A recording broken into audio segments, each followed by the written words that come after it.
Today's interview is with Adam Dell, the CEO of Domain Money. Adam is also the brother of Michael Dell, who built the famous computer company, Dell Technologies. Previous to Domain Money, Adam built a company called MessageOne, sold it to Dell Computers for $155 million. He started Clarity Money, which was sold for $100 million to Goldman Sachs, and where he spent a few years at Goldman building the product known as Marcus, which is their consumer-facing product. We talked a little bit about the growth of Marcus and what their strategy is at Goldman. Obviously, he's no longer at Goldman, so we moved on to chat about Domain Money, and specifically how young people manage money, their portfolio strategy, how they learn about managing money, the graduation from randomly managing your money to when you're around 35 or 45, having a more systematic approach. And Domain Money's mission is to help people, particularly young people, manage money better.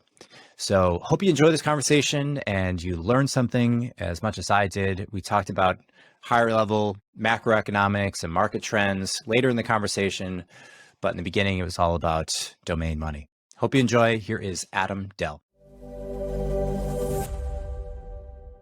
All right, Adam, excited to be chatting with you. I was really looking forward to this conversation. You've done a lot in payments, and I really appreciate your background, having both started a company and then worked at Goldman Sachs. So you get a vantage point of both building, selling, and then working inside a bigger company. I'd love to just start with Domain Money.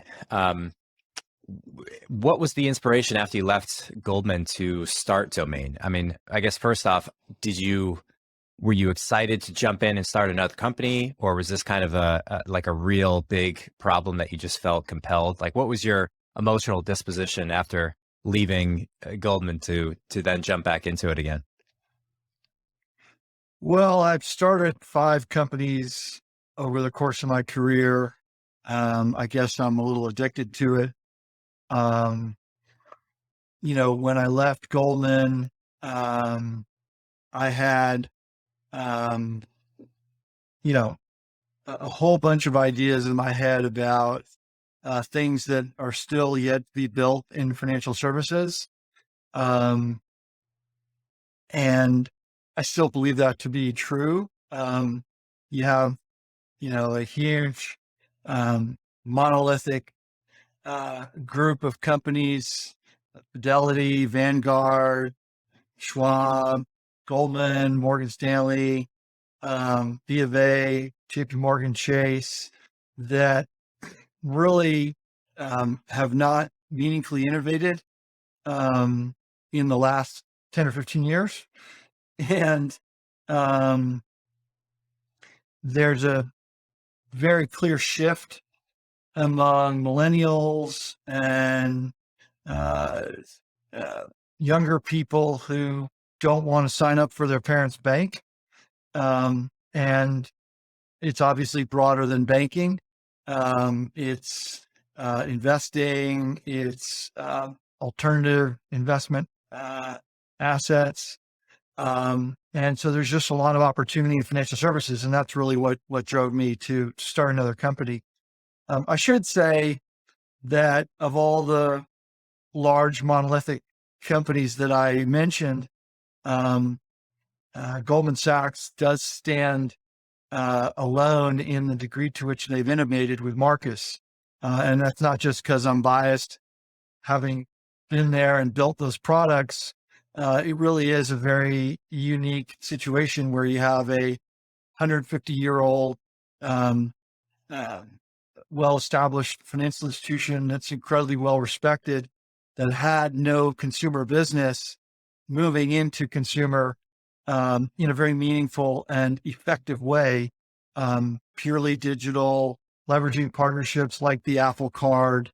And so I really enjoyed my time at Goldman and walked away highly impressed by the tenacity and speed with which Goldman has been able to enter the consumer market.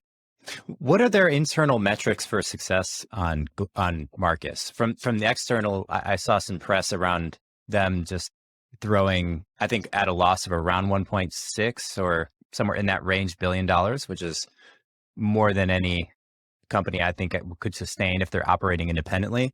Do they look at this as like a Trojan horse on acquisition for bigger deals, or does this somehow make sense given their holistic business model? Goldman has a very long-term view of the consumer opportunity. And so while that seems like a large number in aggregate, if you sort of parse that number out and you look at the individual ingredients that have gone into building the Marcus ecosystem of services and offerings, it's not as scary of a number. But, fundamentally, I think they view aggregating consumer deposits as a very good business and strategically very valuable to their broader business of deploying capital. Mm. And the majority, I know Goldman gets thrown around a lot, but for people not working in banking, what are they primarily focused on doing? I mean, just from a simple perspective, what is Goldman better at everyone else, and what is their core business? You talking about on the consumer side? I guess just from a total, like Goldman Sachs, the thing that their bread and butter is what? Well, I mean, Goldman Sachs is a multinational company with many billions of dollars in revenue in investment banking and proprietary trading, advisory. So they have many lines of business and are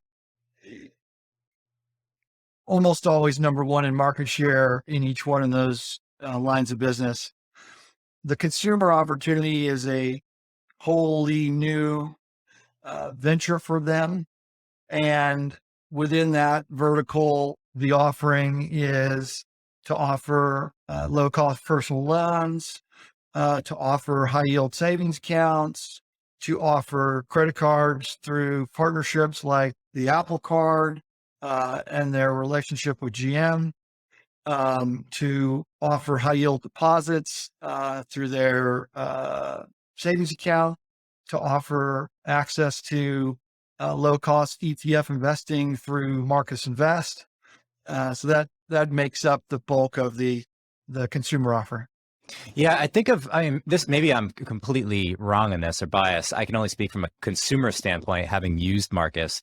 It felt like very simple experience, which is by design, I'm sure. And it felt a little bit like, what's new here? I can put money in, I can get an interest rate. They are offering great interest rates, which I think is obviously very attractive, although questionable if there's a unique enough differentiation to sustain that, or whether there's just pump money in to grow demand and then build on innovation or products later. But it felt like a little bit late to the game. I don't know. I mean, I don't want to criticize them without knowing, what their long-term strategy is for sure. But but this is where I was like, seeing what you're doing with Domain Money and just philosophically taking a stance that we're going to unlock new channels of information by scraping, Twitter with your Signal product or social in general, whether it's uncovering new information that traders can use to make trades. That's exciting. That's new. That's interesting. That reveals new market opportunity for liquidity and intelligent trading. But to just offer trading, to just offer a savings account with high interest and then loans with low interest, it's like, it kind of felt like we've already kind of crossed that milestones to some degree. I don't know. Maybe that's impartial why you jumped into this new thing. I don't know if any of that resonates. Well, I mean, I think that Goldman's opportunity in consumer is enormous. It's hard to overstate the power of that brand in engendering trust, confidence, and expertise in financial matters. There are people who are proud to be a borrower from Goldman Sachs. Really? Yeah. A borrower. Yeah. Yeah, I guess.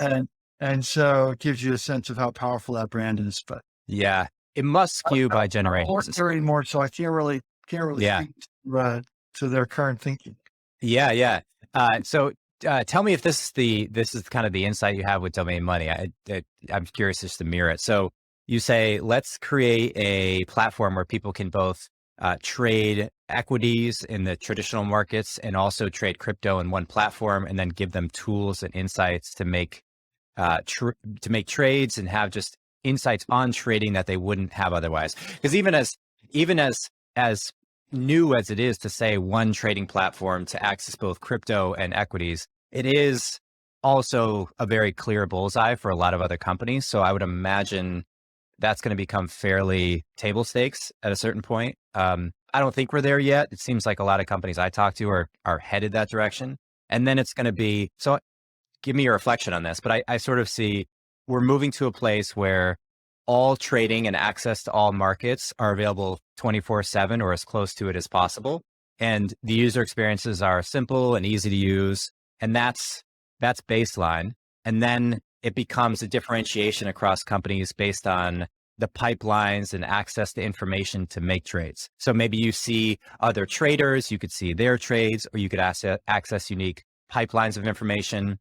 Is this the kind of evolution of productization in FinTech that you're seeing, or do you see it slightly differently? Well, what I would say is our 1.0 product was very much about giving access to multiple asset classes on a single platform. Where we're heading from a vision standpoint is to really offer a more holistic financial services platform to consumers.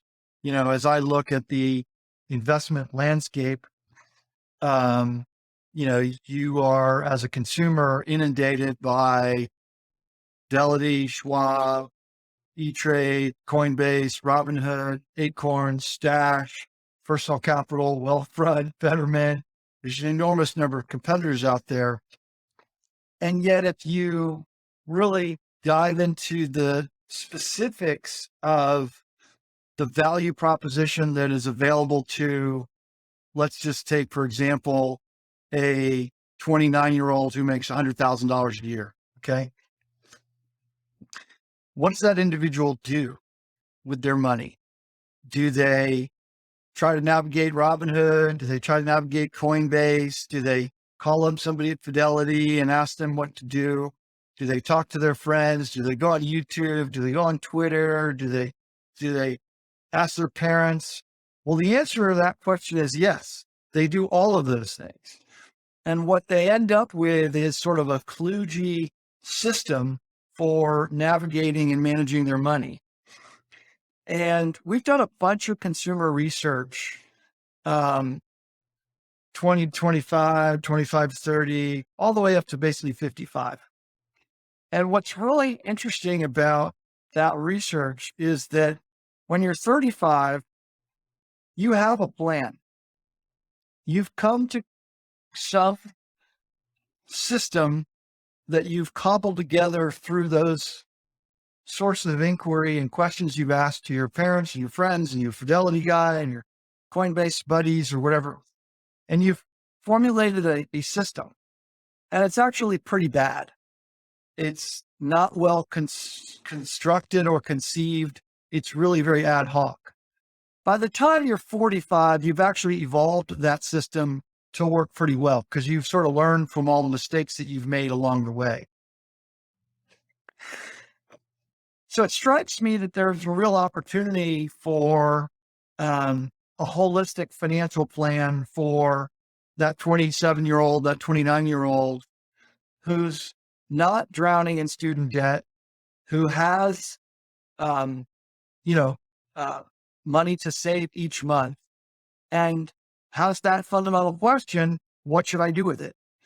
And rather than cobble together a bunch of different inputs that yield a suboptimal plan, we think there's an opportunity to help that customer in a more holistic way. And so that's kind of where we're headed.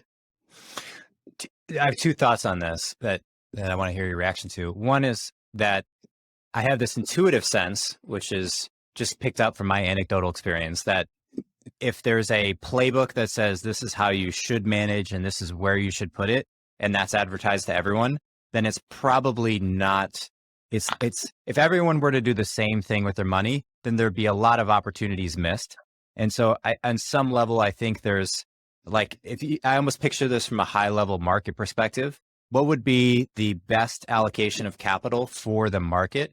It would probably be people specializing in investments that they have some domain expertise, right? They can do diligence on these investments. They can make the correct investment decisions. So companies and projects and people that deserve capital and can return value end up getting funded. Then there's people who are completely passive and they're like Wealthfront, Betterment, I don't want to think about it. And that just kind of algorithmically, at least branding wise, distributes that in the market in the best way possible according to historical returns and maybe other things. Are there other buckets? Like I think of active management where I'm putting in 5 hours, maybe up to full time. Full time is probably a different story, but maybe 5 hours is kind of the middle ground per week of active management versus I'm not putting in anything and I just want to save my money and make good solid returns risk free. I mean, do you see consumers falling into these general buckets of like 1 to a couple hours per week versus no time versus actively? Yeah. I think that's a good way to think about it. The rise of the active investor sort of ebbs and flows with the free time and free money that's going. And so, most people don't have the time or the inclination to be active investors. I think it's a very small subset of people who are active investors across the population. And, in addition, only about 1% of active investors outperform the market. So, the math of the odds are kind of against you in the active versus passive, matrix. Now, I'm not saying that some people who aren't into active investing and studying the market, studying companies shouldn't do that. They absolutely should. But there are a lot of people for whom that's an overwhelming proposition. And they would rather rely on an algorithmic approach or a market-based approach to investing where they don't try to beat the market, they buy the market. But that's just one piece of a financial picture that a individual has to contend with, right? They have cash, they have their retirement planning, they have their goals around their home, their car, their tax opportunities, and they've got to figure all that out. And, I would venture to guess that most Betterment customers don't get that from them. And certainly you don't get it from Wealthfront or Stash or Acorns or some of those other places. Now, Personal Capital does a pretty good job of providing a plan, but they're really focused on 45-year-olds who have $200,000 to put into the market. They're not focused on 27-year-olds who are just starting out on their journey. And so, I think there's an opportunity there. When you say plan, when I think of plan, that the first thing that comes to mind is what's been just taught in school, from a basic perspective, which is portfolio allocation distribution. Think of high risk capital, medium, low, and then you put that in accordance with where, high risk stocks, low risk stocks, bonds, that sort of thing. Is that how you're thinking of plan, or do you have a different definition of it? Well, I think of plan holistically, which is, okay, very few people wake up in the morning and say, I want to, have a well-diversified portfolio across multiple asset classes. They wake up and they say, I really want to buy a house. I really want to plan for a baby. I really want to make sure that I'm set up for retirement, right? Those are the things that motivate people. Asset allocations and optimal risk Sharp ratios are not the things that people wake up every morning and think about. And so when I think about plan, I think about those life goals. You're sitting in front of a Bloomberg terminal, you're trading all day, you're an active investor, average, highly intelligent individual working in Cincinnati, making $128,000 a year, who is 31 years old and engaged to be married, excited about having children in the next couple of years, their mindset and their attention is elsewhere. And so how do we serve that person well? I want to take a brief aside, Adam. I'm really curious. My intuition is that you're the type of person that does a lot of homework up front before diving in. And when you did this research, the consumer base is not straightforward. You're not building a simple SaaS product or a simple widget that you're selling to solve a simple problem. As you alluded to, or said explicitly, people go through a whole variety of knowledge acquisition sources.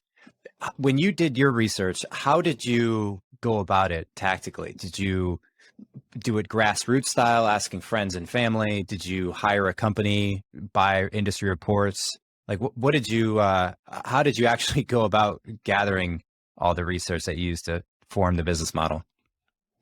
Yeah, well, the most fundamental thing we've done is just talk to customers and listen.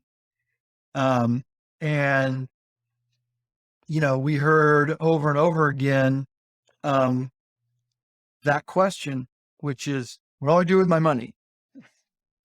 And I've heard that question, and been asked that question more times than I can count. Yeah. Because people don't know. And, that's a real problem, right? That people need solved. But, to answer your question, we've done, many hundreds of, customer interviews.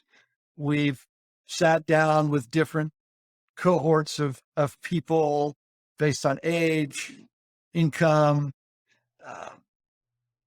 risk appetite.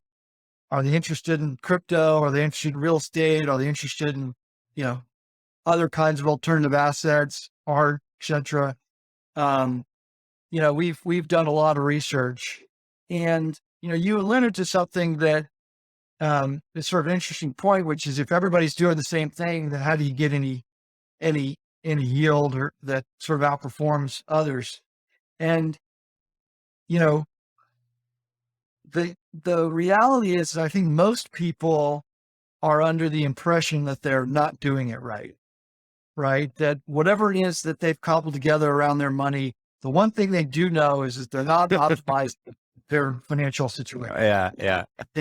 They're like, I went on YouTube, I went on Reddit, I read some stuff, I talked to my friends, but I just know I'm not doing this right. And,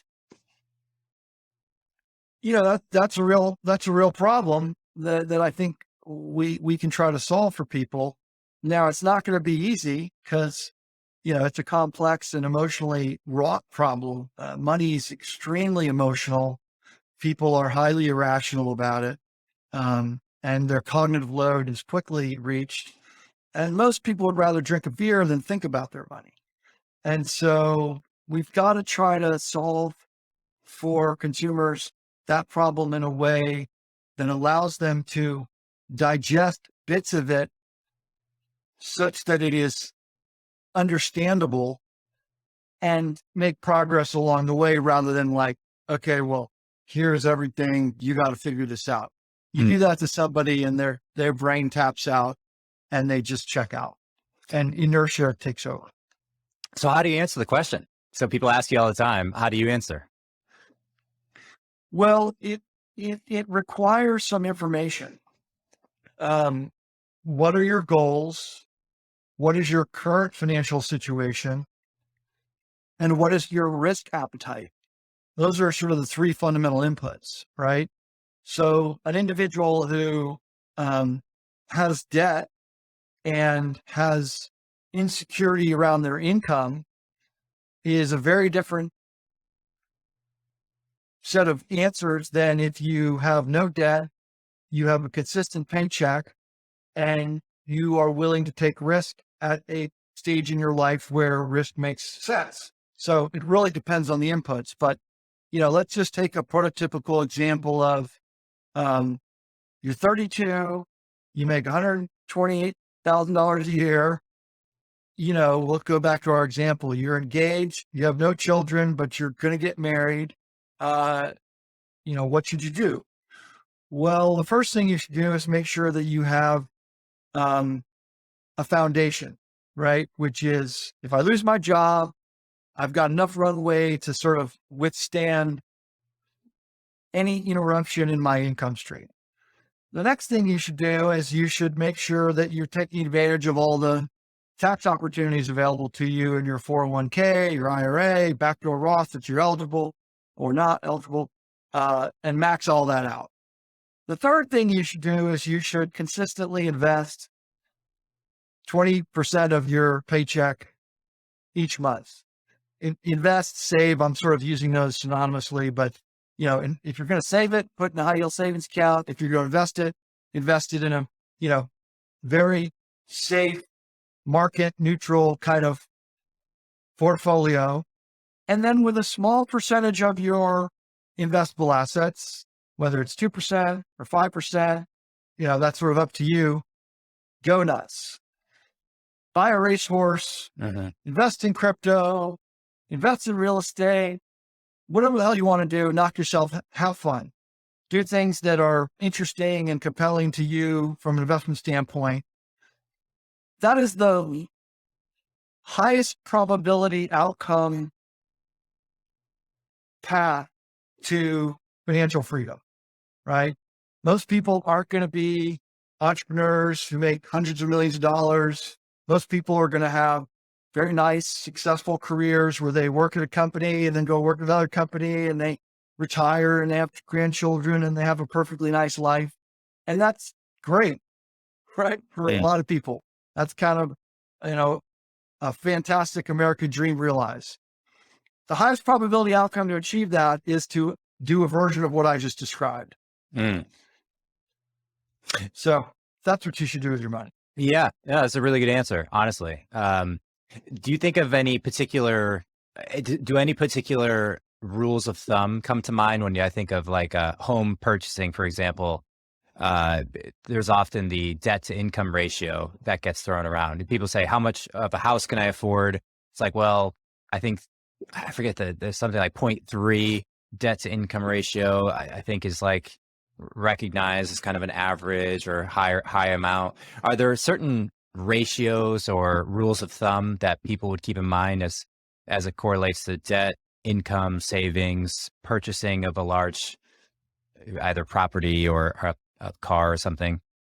Yeah. So a very good rule of thumb is the 50-30-20 rule, which is you should spend 50% of your paycheck on things you need, like rent and bills. You should spend 30% of it on stuff you want, like entertainment, travel, and you should save and invest 20% of it each month.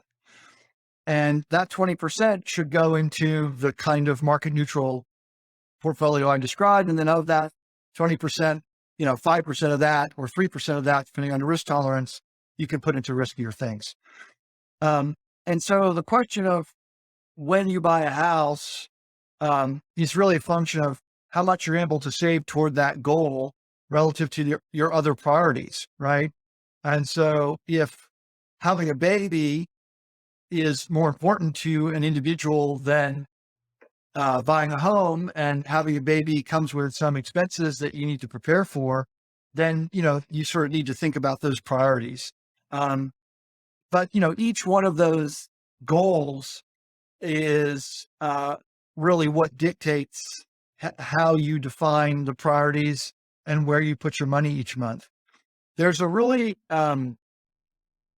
smart guy that named Joe Durand that runs a company called United Capital that Goldman Sachs bought. And it really was a very strategic acquisition for Goldman. And Joe rolled up a bunch of RIAs. You follow me? Just give it RIA as a retirement investment account. Yeah, well, it's a financial advisor that helps, wealthier people figure out what to do with their money, right? It's people who have a couple $1 million in assets. They're usually in their 40s and 50s, and they own a business. They're a doctor at a large practice, whatever it is. They've amassed real assets, and they need somebody to really sit down with them and think through trusts and estates and 529 plans and, all the things that come with a much more complicated financial picture for somebody who's further along in their life, wills and estates, all that sort of stuff. And what Joe figured out, which is really a brilliant insight, and it sort of goes back to what I said earlier, which is that when you sit down with somebody, what Joe trained his advisors to do is to communicate to the client in life terms, not financial terms. What do you want to do when you retire? You want to travel? You want to buy a second home? Do you want to sell your primary residence and move to a smaller place? And, do you know that? What are your goals? What are your life goals? And what he's figured out was that when you talk to a client in those terms, what happens when you leave is that the non-financial spouse, there's usually a financial spouse and a non-financial spouse in a couple, right? There's one person, the man's like, I just want to live and have fun. And the wife is like, no, we need to be responsible, or vice versa, whatever the gender rules are, it doesn't matter, but you get my point. One of those people is more financially focused than the other. But what he figured out was that when you talk to people about life terms, life goals, they're much more open and clear about what their priorities are. Should you have a 529 plan, or should you max out your 401k, or should you do both, or a combination? To most people, that's gobbledygook. But I want to be able to travel when I retire is a concept that no one is unable to conceptualize and internalize and decide for themselves, is that one of my goals and priorities? And so what he built was a mechanism that forced people to stack rank their priorities. And in doing so, it defined how their savings and assets should be allocated and spent as they retire. And to me, that insight is very powerful, because what it makes clear is that you need to meet people at their emotional level. And I'm not talking about talking down to people or dumbing it down or making it simplistic. I'm talking about addressing the fundamental things they actually care about, because nobody cares about the mechanics of a 401k. What people care about is that I can pay less taxes, which means I get to keep more money, which means I'm going to have more money when I retire, right? You care about that. You don't care about the mechanics of a 401k. And so those kinds of approaches, I think, are critical to ensuring that we do a good job of communicating to consumers in ways that they understand and will respond to. So what do you do differently? So if you're thinking about it from, we've kind of talked about folks that are, running a practice or have a business and they want to retire, buy a boat, et cetera. What about folks who are more curious? They want to take it up to the next level. They're like, say in your shoes, right? They're running a company, they're maybe a FinTech company. They're not thinking about their own portfolio day to day, but they're in the world of business, maybe even finance. And so they're not scared, or even they want to know, like, tell me what the 529 is exactly. They'll go right in and read the fine text. They're interested to know the mechanics of portfolio allocation, and they're quantitatively minded, intelligent, curious people.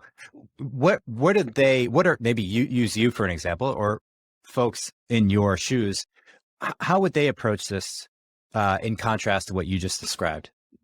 Yeah, well, there are offerings out there that focus on that demographic.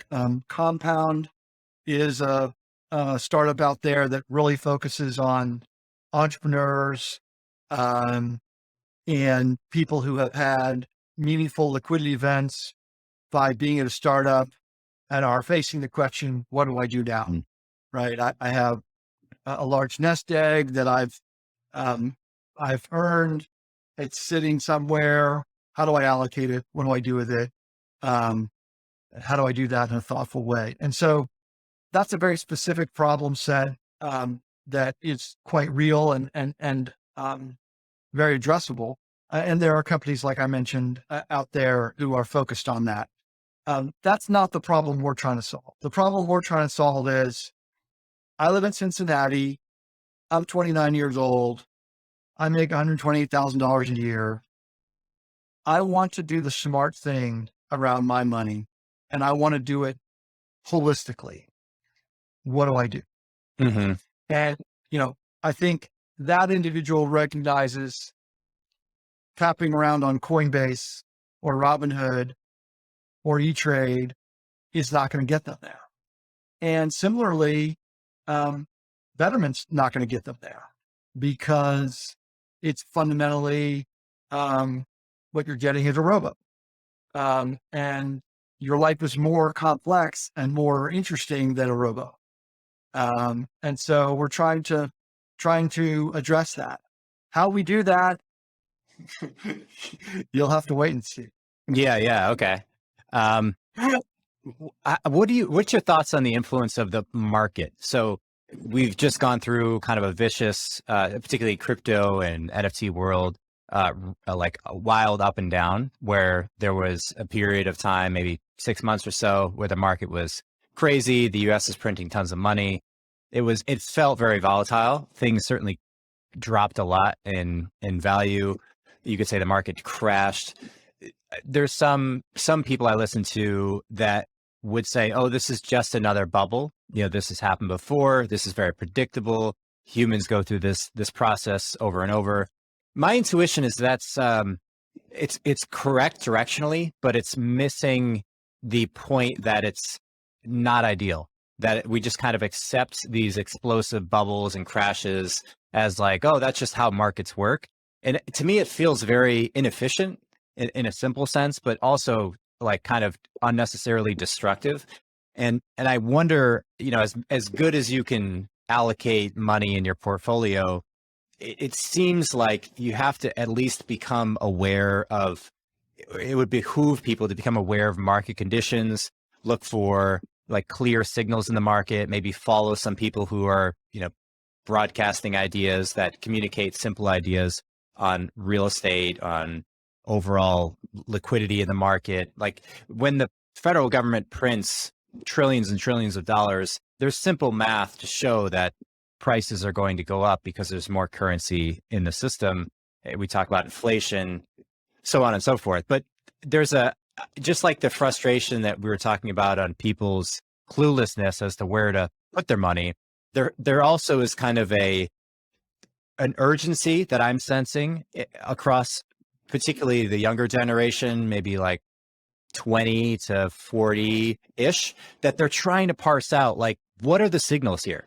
Like if the US government just prints all this money and then they say, oh, it's going to be fine. There's an increasing sense that institutions, particularly state institutions, the Federal Reserve, the White House, all the speakers there, they're covering the truth. They're in a sense, they're trying to create a narrative that like, it's all good. And people intuitively sense it's not all good. And a lot of people are scrambling, trying to figure out macroeconomics. And so I think you see a lot of increase in popularity of people on YouTube and Twitter and elsewhere, talking heads that are, smart people, but they're the ones that people are kind of beaming to say, let's figure this out. Let's understand the economics of the system. So people at the end of the day feel like they are responsible, whether they use domain money, manage it themselves, whatever they do. Like it's ultimately their decision. And to be asleep at the wheel is to be just trusting whatever the institutions say, and then you go down with the ship. So I'm curious your reaction to that. If you disagree with anything I said, or see it as something important that people pay attention to, understanding high-level economics as part of a investment strategy and thinking about managing wealth, regardless of how much they are managing.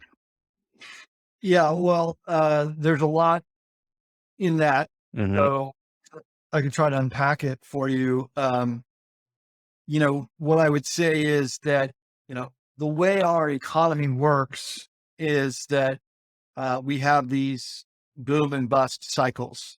That's just the nature of how our economic system works in the United States. The the Fed tries to mitigate those boom and busts by introducing policies that attempt to tamper down the exuberance and then buoy the despair when busts occur. And they often overshoot in either direction by a meaningful margin. The best guesstimates are that the PPP money was 3 times more than it needed to be, and that they could have pumped in far less into the economy and still allowed the disruption caused by the pandemic to not have long-term lasting impact on our GDP or our growth prospects. But that's kind of a good recent example of the lack of precision that exists in economic modeling in a highly complex, highly volatile system called the U.S. economy, which is obviously tied to the global economy, and so it's even more complex. So it's hard to get it right. But that inherent nature of boom and busts, while difficult to ride on any given day, especially when it's going down, is actually quite efficient at allocating capital, right? There is no better system in the world for return on investment than the chaotic scramble of, operating margin. And so as every individual company and enterprise seeks to carve out some niche for themselves in the ecosystem of our economy, the search for operating margin and the investment required to enter a new market or launch a new product or try a new service that will ultimately yield some operating margin is incredibly efficient.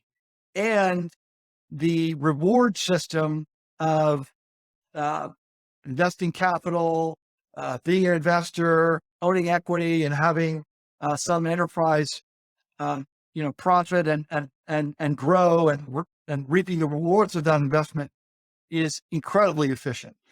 And so, I take the boom and bust nature of our economy, the lack of precision that exists in mitigating those ups and downs, and sort of conclude like, well, what do you want from me? This is the best we can do. There's no better system in the world for economic growth than the U.S. market economy, and while it is imperfect and frustrating, it's still the best one ever devised by man. Do you think there's an accurate analogy to say that 99% of people who try to manage an active fund do worse than the market? I think you threw that stat out earlier, which sounds right to me. Is there a true analogy to say that 99% of the time when the government tries to manage the monetary policies, that it's going to do worse 99% of the time than if it were just to do nothing at all? So in a sense, like, could you carry out this example by saying, if and when we move to a cryptocurrency based monetary system that is like cryptographically secure and mathematically predetermined with a protocol that no one can control, that like rooted monetary system will outperform the one where humans tinker at the wheel? Yeah, that's a fair question, and I can't answer it because it's an unknowable yet untested um, hypothesis. I will say that strong central banks have played an important role in economic development um, for centuries. And I would not want to live in a world where there were not strong central banks. Um, and I'm a proponent of crypto. Mm. And so, letting economies um, spin out of control without some government oversight, I think is probably not a great idea. And if you think about the role of a central bank in providing um, um, credit and being a lender of last resort to um, um, fuel the financial system, which you know uh, requires access to the federal funds rate that the government offers large institutions. Without that, you'd have a very different kind of financial system, which I don't think would be a better one. Now, the promise of crypto and having, completely decentralized control um, um, around a economic system that is an alternative to the fiat systems in various countries around the world, I'm a huge proponent of and believe in completely, particularly because there are many economies in the world where there are not strong central banks and their economic policies are incredibly uh, uh, uh, poorly constructed. So if I lived in Venezuela, or if I lived in Mexico, or if I lived in Guatemala, or if I lived in Sudan, I would want to have access to an alternative monetary system. And so, I think the promise of crypto to bring stability and predictability to their monetary systems is enormously powerful, and really the promise of crypto. Yeah, it's almost like what you're saying is there's a hierarchy of preferred systems. You have on the bottom, you have probably the system of Venezuela, right, where you're just completely corrupt in the monetary system and massive hyperinflation. Then you have above that a like poorly operated capitalistic system, and then you have a highly functional, efficient, intelligent, honest capitalistic system with central banks. And the question is like, which I think is an intelligent response, is we don't know whether a highly efficient, honest, intelligent, capitalistic central bank system outperforms a decentralized protocol-based cryptocurrency-based system. We'll figure that out. But it also seems like if I'm charting the trends here, there's an interesting website you should check out. It's called WTF happened in 1971. So 1971, the U.S. fiat currency detaches from the gold-backed dollars. And it's like, you can see these graphs. It's amazing how many graphs there are, everything from real estate to children per household. It's like everything's just cruising along. 1971 happens and poof, it just shoots up in a different direction, up or down. But it's certainly had a major impact. And my suspicion is that when we detached from a physical reality of the monetary supply, and it's now just up to the politicians at the printing machine how much they want in circulation, we're inevitably moving towards a system where we're going down on the hierarchy.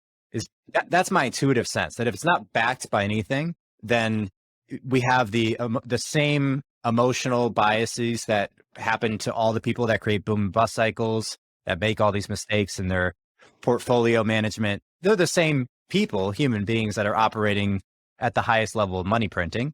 And it doesn't take, it's hard to get out of those systems. It's like a black hole or a quicksand. Like once you kind of sink into hyperinflation, Argentina, Venezuela, there's many countries that have gone in there. It's hard to get out. So it's like, I don't know. Yeah. Well, most economists that I know that are intellectually honest, which really requires that they have a level of intellectual humility that many economists don't have. But the ones that do have it recognize that we're in kind of uncharted territory. Yeah. Particularly around the crypto stuff, but also as it relates to the US dollar, because the central role of the dollar in the global economy is so singular. And as long as we are, from a monetary standpoint, just slightly better than a lot of other countries, we get nonlinear benefits that exceed what we should get for our bad policy. In other words, we don't get the same level of inflation. We don't get the same, spikes in interest rates. We don't get the same flight of capital. We don't get the same market jitteriness that you would get in other countries that aren't the foundation of the global economy, which the dollar is. And because of that position, and because the United States has continued to be the source of enormous economic value creation, intellectual property, Disney, Apple, Marvel, whatever, pick your thing, crypto, Silicon Valley, and because there has been such an enormous growth in global wealth, which has inured to the benefit of the dollar, because where else are you going to put money? If you have $100 million or $50 million or $5 million and you live in, pick a country, some percentage of that money is going to end up in a US market.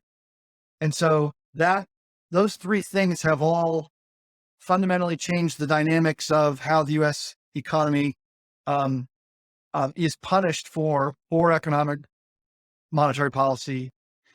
And there's really no honest answer to that because it hasn't played out yet.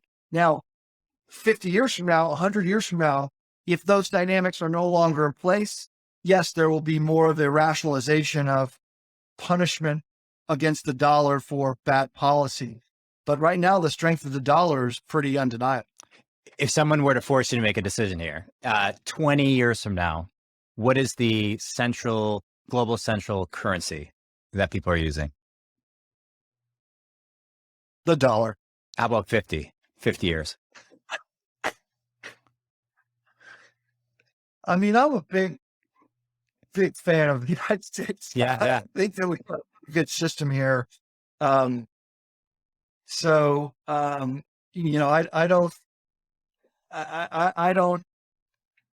think that, our hegemony has certainly peaked, but it's not over. And our political power, our military power, while they may not be where they were, they're still at the top. And our economic power is undeniable, even in the face of, an emerging, let's forgive China for all its sort of current growth problems and it's the problems with its demographics and not having enough young people, all the, sort of fits and starts that India's had. Those two economies are just enormous and will continue to march forward and grow. But the United States will still have an incredibly important role, because when was the last time China invented something that you were like, "Ooh, I really got to have that"? Yeah. No, I think you're right. The concept 0 to 1. Are you familiar with Ray Dalio's book and YouTube series of The Rise and Fall of Empires? Yeah, sure. It's an interesting perspective. I think it's probably directionally accurate. And there's an excitement level. It kind of swells up. You have peak performance, decreases over time. Yeah, it's interesting to see. I certainly would. Certainly more apt to say that it becomes USD BTC versus China, like each of them pulling in different directions, like kind of a three-way battle for global currency recognition. Maybe at a time it's like there's multiple simultaneously recognized. Well, I think it's much more likely that there is a digital US dollar and a digital Chinese currency, which there already is. I mean, the United States is working on a digital dollar. They've been working on it for some time.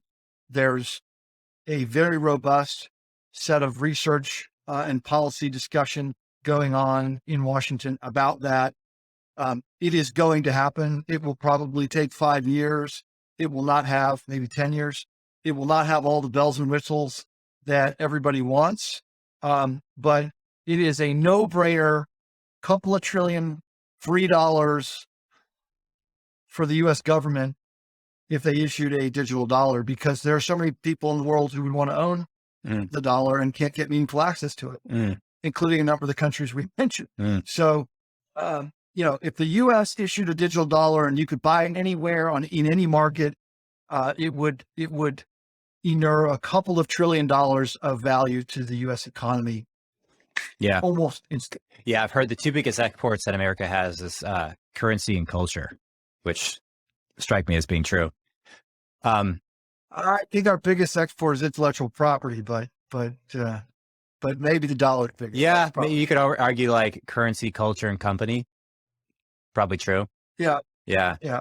Adam, who have you learned the most about on these topics? Either economists or just public intellectuals, people writing books, YouTube, Twitter. Any particular people stand out to you?